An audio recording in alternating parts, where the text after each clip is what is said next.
আল্লাহ পাক রব্বুল আলামিন যখন কাল কিয়ামতের মাঠে বলবে, ও तमाम দুনিয়ার সমস্ত বান্দা বান্দীরা আমার কদমে সিজদা করো, তখন দুনিয়ার মধ্যে যারা নামাজ পড়ে নাই তারা আল্লাহ তাআলার কদমে সিজদা করতে পারবে না।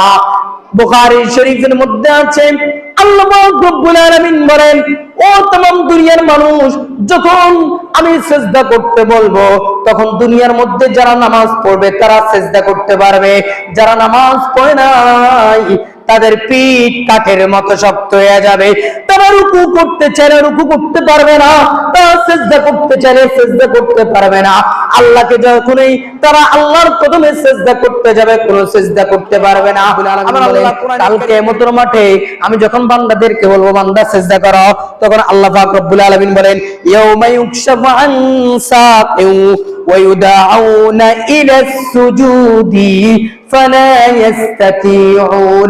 আমি যখন বলবো বান্দা আমাকে সিজদা করো, তখন ওই কিয়ামতের মাঠে ওই বিভীষিকাময় ময়দানে আমার কিছু কিছু বান্দা ফালা ইস্তাতিউন সিজদা করতে সক্ষম হবে না।